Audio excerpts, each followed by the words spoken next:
It's been months since my mom Angel passed away, but some days it feels like the weight of it still crushes me.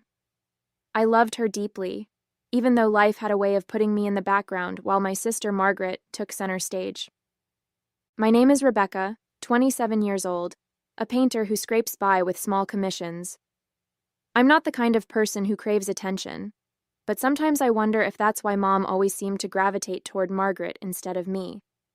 Margaret seemed to have everything: a husband, a nice house, and the luxury of never having to take responsibility for anything. Mom adored her, always defending her no matter what. Meanwhile, I was the one making sure things didn't completely fall apart. "Why are you always so dramatic, Rebecca?" Margaret scoffed one day as I helped Mom pack her things to move into the small house on Margaret's property. She was feeling sick lately, and we thought it would be better if she lived closer to one of us. "It's not like I'm doing nothing. I'm giving her a roof over her head, aren't I?" I clenched my jaw, trying to stay calm. "She's not some stranger, Margaret. She's our mom, and that roof is a guest house you haven't used in years. Also, she's paying rent. You're not giving her anything." She rolled her eyes and crossed her arms, leaning against the doorway. "Do you know how many people would kill for a setup like this? She's lucky to have me." "Lucky?" The word came out like a laugh, bitter and sharp. "You mean lucky that I'm here handling everything while you take the credit?" Margaret just shrugged and walked off toward her house, leaving me standing there with a mix of anger and disbelief. It was always like this, her doing the bare minimum and acting like she was a saint for it. Later that evening, we got the results. I called Margaret to fill her in. "Margaret, it's bad," I said, my voice trembling. "It's lymphoma. The doctor said 6 months to a year." There was a pause on the other end before she finally responded, her tone annoyingly flat. "Well, that sucks, but at least she has her little house here. That's something, right?" I blinked, gripping the phone tighter. "That's all you have to say? That sucks? She's dying, Margaret.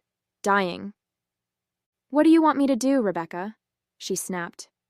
"Drop everything and become her private nurse? I have a life too, you know."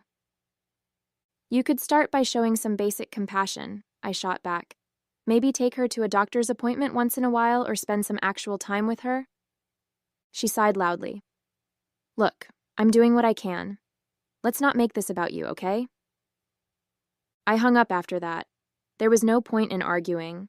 Margaret would always find a way to turn things around and make herself the victim. After Mom got sick and started treatment, she became too weak and tired to manage her personal finances. Since I was the one taking care of her day-to-day needs, Margaret had taken over handling her bank account and bills. I didn't love the idea, but Mom trusted Margaret, so I let it go. I thought, maybe for once, Margaret would step up and actually do the right thing. One day, Mom asked me to check her bank account balance for her. She'd been worried about some upcoming expenses and wanted to be sure she had enough. "Rebecca, could you stop by the bank for me?" she asked, her voice frail but warm. "I just want to make sure everything's in order." "Of course, Mom," I said, brushing a strand of hair out of her face. "I'll handle it." I went to the bank that afternoon, still thinking everything would be fine. But when the teller handed me the account summary, my heart dropped. Her account was almost empty.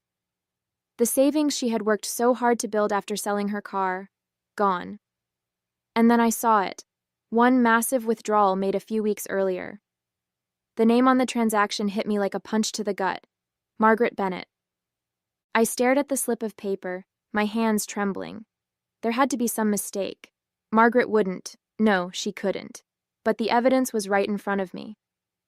I stepped outside the bank, the cold air hitting my face like a slap, and I called Margaret immediately. "What's up?" she answered casually, as if we hadn't been through months of hell. "Are you serious?" I said, my voice shaking. "Margaret, why the hell did you withdraw all of Mom's money?" There was a pause before she answered, her tone defensive. "Rebecca, calm down. It's not what you think." "Not what I think?" I snapped. "Her account is empty, Margaret. Empty. And there's a transaction for the full amount, with your name on it." She sighed, like I was the one making a big deal out of nothing. It's a loan, okay? I needed the money for some unexpected repairs. I was going to put it back in a few months. Mom doesn't even know. It's not like she needs it right now. A loan? I almost laughed, the bitterness choking in my throat. You think you can just borrow every last penny she has without asking her? Without telling anyone? She's sick, Margaret. That money wasn't yours to take. Don't be so dramatic, Rebecca, she said, her voice sharp now. I'll pay it back. I always planned to. You're blowing this way out of proportion. You've got to be kidding me, I said, my voice low and shaking. Mom is dying, and you think this is about me being dramatic? You're disgusting, Margaret. I could feel my hands shaking as I gripped the phone tighter, trying to steady my voice. You have no idea what this has done, do you? Mom asked me to check because she was worried about paying for her groceries, Margaret. Groceries. Do you understand how humiliating it's going to be for her if she finds out? She won't find out, Margaret snapped, because you're not going to tell her. My stomach twisted at the sheer audacity of her tone. Why the hell wouldn't I? She deserves to know what you've done. Because it'll only stress her out. Margaret cut me off, her voice sharp and condescending. Do you really think she needs that right now? She's already dealing with enough. Besides, I'll put the money back before she even notices. You're always acting like I'm the bad guy here, Rebecca. But I'm trying to handle everything the best I can. Handle everything? I practically shouted, the anger boiling over. You mean dumping all the hard parts on me while you play the perfect daughter? Don't you dare act like you're the one making sacrifices. Rebecca, she hissed, her voice dropping. If you care about Mom, you'll let this go. She doesn't need to know about this. And you, stop trying to make me the villain just because you can't stand that she trusted me with her finances. I hung up, unable to listen to another word. My chest felt tight, my heart pounding as I stood there on the sidewalk, staring at the cars passing by. Margaret was trying to spin this into something noble, as if she was doing Mom some kind of favor by stealing from her. But what could I do? Telling Mom would break her heart, and the thought of adding to her pain made me feel sick. I needed to talk to someone, to vent, to make sense of the storm brewing in my head. Without thinking twice, I called my best friend Laura. She picked up on the second ring. Hey, Rebecca, how are you? She asked, her voice warm but slightly concerned. She could always tell when something was wrong. It's Margaret, I said, my voice cracking. I told her everything, the bank account, the withdrawal, the pathetic excuse Margaret had given me. By the time I finished, I could hear Laura's breathing had quickened. She took everything? Laura asked, disbelief dripping from her voice. And she expects you to just keep quiet about it? She said it's a loan, I said bitterly, pacing my small living room. She's acting like she's doing Mom a favor by not telling her. Laura didn't respond right away, and when she did, her voice was low and firm. Rebecca, you can't let her get away with this. What if she doesn't pay it back? Your mom needs that money. She's depending on you. I know, I said, running a hand through my hair. But if I tell Mom, it'll crush her, and Margaret knows that. She's using it against me. Of course she is, Laura said sharply. She knows you're too kind to blow this up, and she's taking advantage of that. But Rebecca, someone has to hold her accountable. I sighed heavily, sinking into the couch. I don't even know how. Margaret doesn't listen to me. She never has. And George, her husband, always so full of himself. I stopped myself, but Laura jumped in. George knows about this, doesn't he? She asked. He has to. Probably, I admitted. He's just as bad as she is, always backing her up no matter what. You should have seen how smug they were when Mom moved into that guest house. Like they were saints for letting her live there. You're not alone in this, Laura said gently. I'll help however I can. But Rebecca, you need to stand your ground. Her words gave me a small flicker of strength, but I still felt trapped. I couldn't tell Mom. I couldn't confront Margaret without it escalating into a full-blown war. But I couldn't just sit there and let her walk all over us. The next few days were unbearable. I couldn't get the thought of Margaret's betrayal out of my head. Every time I saw Mom, it was like a heavy weight pressing down on my chest. She'd smile at me, thank me for helping her with dinner or sitting with her during treatments, completely unaware of what Margaret had done. I couldn't bring myself to tell her. Every time I opened my mouth, the words got stuck in my throat. But Margaret didn't make it easy to let things go. A few days later, I was at Mom's house, helping her organize her medical bills, when Margaret strolled in like she owned the place. George was with her, carrying a few grocery bags that he plopped on the counter without so much as a word to either of us. "Look at this," Margaret said, holding up a small bouquet of flowers she'd clearly just picked up from the store. "I thought these might brighten up the place. Don't you think, Mom?" "Oh, Margaret, that's so thoughtful," Mom said, her face lighting up. I bit my tongue so hard I thought I might draw blood. "Thoughtful?" "She emptied your bank account, Mom." But instead, I just nodded stiffly, pretending to focus on the papers in front of me. George caught my expression and smirked. "You should learn a thing or two from Margaret, Rebecca. She's always thinking of others." It was the last straw. I slammed the papers down on the table and stood up. "Thinking of others? Are you serious?"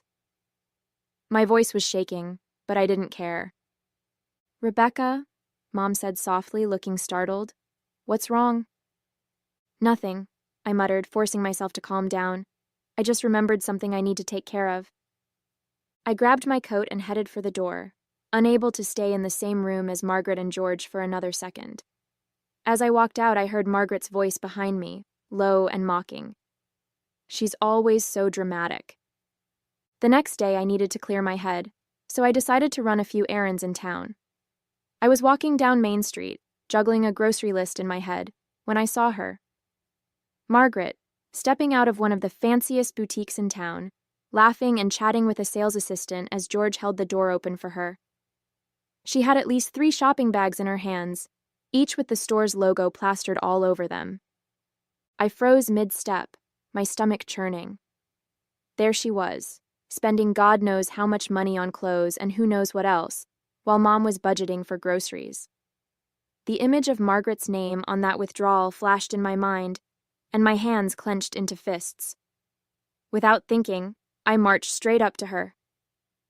"Margaret," I called, my voice sharp and loud enough to make her flinch. She turned, her smile fading as she saw me. "Oh, Rebecca," she said, her tone saccharine and fake. "What a surprise! Out shopping too." "Shopping?" I hissed, glaring at the bags in her hands. "What are you even doing here? Spending more of Mom's money?" Her face tightened, but she quickly recovered, flashing a tight smile. "Don't be ridiculous. This is my money. George and I work hard, Rebecca. Not that you'd understand." George snorted beside her, clearly amused by her jab. "Careful, Rebecca," he said smugly. "Jealousy doesn't suit you." "Jealous?"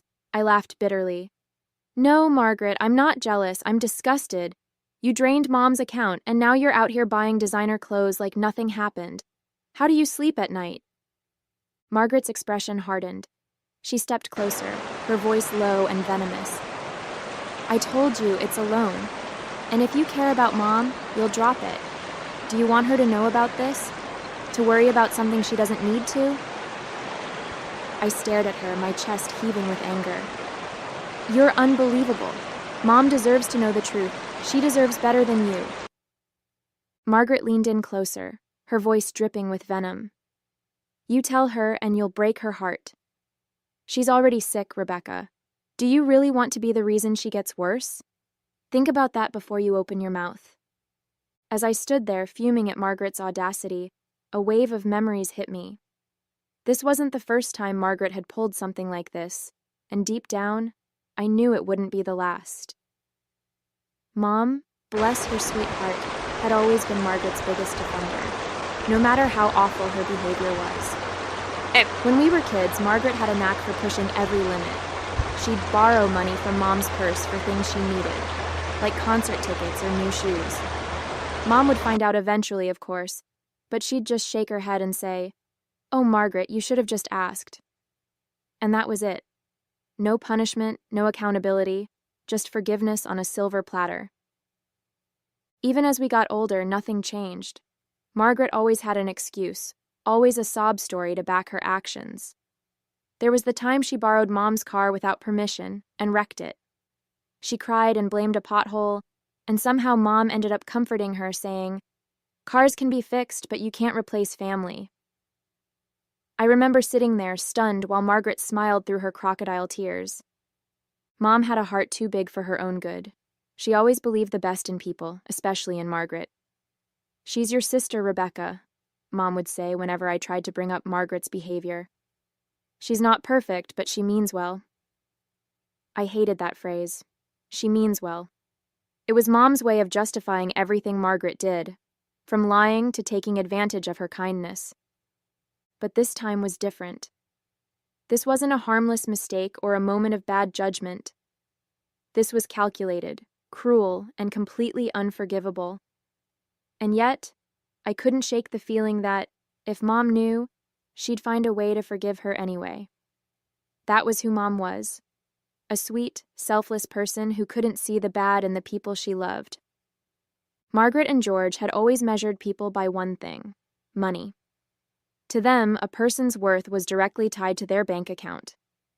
If you weren't wealthy, you simply didn't matter. I'd seen them brush off neighbors, coworkers, even distant relatives who didn't fit their idea of successful. There was this one time when Mom invited Mrs. Hathaway, an elderly widow from down the street, over for tea. She'd been a kind woman, always bringing baked goods and little gifts for Mom. But when Margaret and George stopped by and saw her sitting there in her worn-out cardigan, Margaret barely acknowledged her presence. George didn't even bother hiding his disdain. Later, Margaret pulled me aside and said, "Why does Mom even talk to people like that? What can they possibly offer her?" It was sickening. And the irony of it all? Their own so-called success was as fragile as glass. Beneath the surface, George and Margaret were drowning in debt. They'd been borrowing money from the bank for years, refinancing their home, maxing out credit cards, whatever it took to keep up appearances.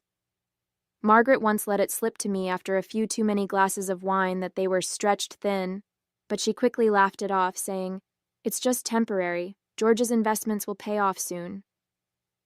But they never did. That's the thing about people like Margaret and George. They live for the image, the illusion of wealth, even when it's built on lies. Their fancy cars, their designer clothes, their perfectly manicured lawn, it was all for show. And now, seeing Margaret use Mom's money to keep that illusion alive made me feel sick to my stomach. Mom, who had worked so hard to save every penny after selling her car, deserved so much better than to have her sacrifices thrown away on Margaret's shallow lifestyle. Mom's decline was slow at first. Small things like losing her appetite or needing more rest. But as the months went by, it became harder to ignore. Her energy faded, her voice grew weaker, and some days, it was like the vibrant woman I'd always known was slipping away right before my eyes. I tried to be strong for her, but the weight of everything, taking care of her, managing my own life, and the constant frustration with Margaret, was becoming unbearable. One day, after another tense encounter with Margaret, Laura suggested I try something to clear my head. "Rebecca, you're burning out," she said gently. "You're doing everything for everyone, and it's not sustainable. Take a couple of hours for yourself. Go to that yoga class you've been talking about." I hesitated, but finally agreed. Mom was having a quiet day, and Margaret was supposed to be around, so I thought, just this once I could step away. I left my phone on silent in my bag, telling myself it would only be for a little while. For the first time in months, I felt like I could breathe, even if it was just for an hour or two. When the class ended, I grabbed my phone and saw the missed calls, 6 from Margaret. My stomach dropped as I fumbled to unlock the screen. Her last voicemail made my blood run cold. "Rebecca, it's Mom," Margaret's voice said, trembling but sharp. "She's gone. I don't know where you were, but you should have been here." I don't even remember how I got home. My legs felt like lead as I stumbled into the house where Margaret was sitting on the couch, her face red and blotchy. "She just stopped breathing," she said, looking up at me. "I was here, but there was nothing I could do." I couldn't speak. My heart felt like it had been ripped out of my chest. I'd been gone for 2 hours, and I hadn't been there to say goodbye. Mom had died at home, in the little guest house she'd moved into with Margaret by her side. The guilt hit me like a freight train. "You should have been here," Margaret said, her voice cold now. "I don't know why you thought yoga was more important than Mom. She needed you, Rebecca." Her words sliced through me. I wanted to scream, to tell her that she had no right to judge me, not after everything she'd done. But I couldn't. All I could do was sit there, tears streaming down my face as the weight of losing Mom settled in. The day of Mom's funeral was cold and gray, the kind of weather that seeped into your bones. Mom had been deeply religious, so it was only fitting that the service was held at her beloved church. The stained glass windows cast soft colors onto the pews as the organ played a somber melody. I sat near the front, clutching a tissue in one hand and a picture of Mom in the other. My heart was heavy, not just with grief, but with the weight of everything that had happened. Margaret and George arrived late, of course, sweeping into the church as if it were a fashion show. Margaret was dressed in a sleek black dress that hugged her figure, her neck adorned with a pearl necklace that probably cost more than my monthly rent. George, in an expensive-looking suit, walked beside her, carrying an air of smug self-importance. The way they moved, it was like they thought the funeral was about them, not Mom. As they made their way to the front, I caught the whispers. People were glancing at me with judgment in their eyes, leaning toward each other to murmur behind their hands. My stomach twisted, and I tried to focus on the picture of Mom in my lap, but it was impossible not to hear. "Rebecca wasn't even there when Angel passed," one voice whispered. "Margaret said she was off doing yoga," another added, the disdain dripping from their words. I clenched my fists, my nails digging into my palms. Margaret had made sure to plant that seed in everyone's mind. She wanted them to see me as the selfish daughter, the one who abandoned Mom when she needed me most. And judging by the looks I was getting, it had worked. Margaret slid into the pew next to me, flashing me a tight smile that didn't reach her eyes. "You okay, Rebecca?" she whispered, her tone dripping with faux concern. "I know it must be hard, knowing you weren't there for her." I stared straight ahead, refusing to give her the satisfaction of a response. The priest began to speak, his voice filling the church as he talked about Mom's kindness, her unwavering faith, and her love for her family. I felt tears sting my eyes as he mentioned how devoted she had been to her daughters. If only he knew the truth. As the priest continued his eulogy, his voice grew softer, more intimate, as if he were speaking directly to each of us. "Angel was a remarkable woman," he said, glancing at the congregation. "She loved deeply, forgave endlessly, and carried a quiet strength that inspired those around her. In my final visit with her just days before her passing, she entrusted me with something very personal. A letter." A murmur rippled through the church. My breath hitched. A letter? I glanced at Margaret, who shifted uncomfortably in her seat. George furrowed his brow, looking confused but not concerned. I, on the other hand, felt a strange mix of curiosity and dread. "She asked me to read it today," the priest continued, holding up a sealed envelope. "It was her final wish, and she made me promise that I would share her words with all of you."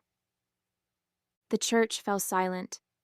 You could have heard a pin drop as he carefully opened the envelope and unfolded the paper inside. The anticipation was unbearable. My heart pounded as the priest adjusted his glasses and began to read aloud. "To everyone gathered here today," he began, his voice steady, "I want to thank you for coming to celebrate my life. I lived a life of love and faith, and though it was not without challenges, I leave this world with gratitude in my heart. However, there is something I must say before I rest, something that weighs heavily on me and must be brought into the light." I froze. I could feel the tension in the room as everyone leaned in, waiting for what came next. "I have always believed in forgiveness," the priest read, his tone solemn, "but forgiveness does not erase the truth. And the truth is, in my final months, I experienced a betrayal so painful that it nearly broke me. Margaret, my eldest daughter, I trusted you with everything. My care, my home, my finances. But you took advantage of that trust in ways that no mother should ever endure. Gasps echoed through the church. Margaret's face went pale, and she shifted in her seat, her hands gripping the edge of the pew. George's jaw tightened, but he stayed silent, his eyes darting toward the priest. You took the money I had saved from selling my car, money I had set aside for my care, for emergencies. Rebecca, who gave so much of herself to ensure I was never alone, I know that you knew about this, but decided to protect me so that I wouldn't suffer in my final months. God bless you for being such a wonderful child, the priest continued. Margaret, you drained my bank account and what was left of my energy, leaving me with nothing. I knew, but I kept quiet. I didn't want to shame you or cause more pain in my final days, but people need to know who you are. My hands flew to my mouth as tears streamed down my face. She knew. All this time, Mom knew. The guilt, the fear of breaking her heart, it had been for nothing. She had carried that pain herself, silently.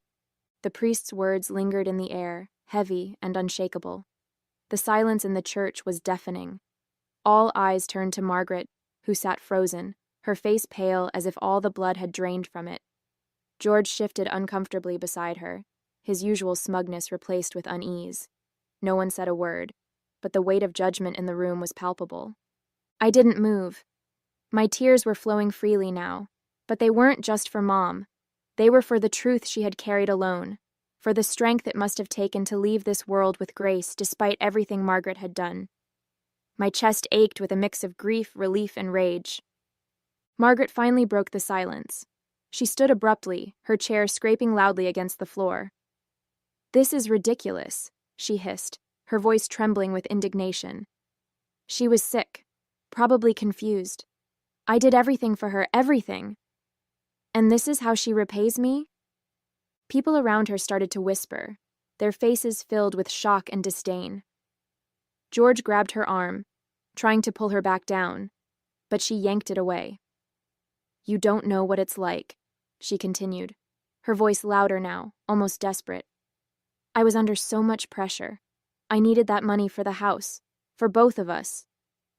"That's enough, Margaret," the priest said firmly, his voice cutting through the tension like a blade. "This is not the time to justify your actions. Your mother's words speak for themselves." Margaret glared at him, then at me. Her eyes burned with a mix of anger and humiliation. "I hope you're happy," she spat before storming out of the church, George trailing awkwardly behind her. The sound of the heavy doors slamming shut echoed through the sanctuary. I sat there stunned, as people began to murmur around me. Some whispered words of sympathy, while others exchanged looks that said everything they thought about Margaret's outburst. Laura, who had been sitting a few rows behind me, came up and placed a hand on my shoulder. "Rebecca," she said softly, her voice steady. "Your mom saw you for who you are. She knew you were the one who stood by her, no matter what."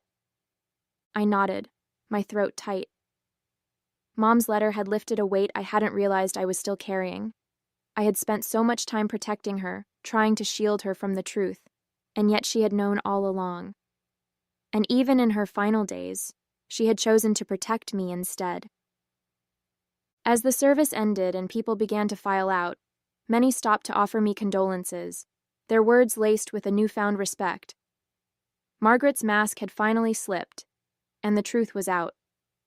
I wasn't sure what would happen next, for her, for George, or for me.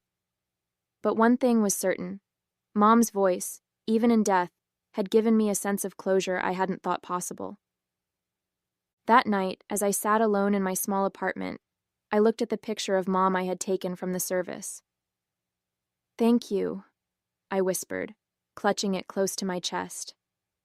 For the first time in months, I felt the faintest glimmer of peace. Mom's love had been bigger than Margaret's betrayal, and in the end, that love was all I needed to carry me forward.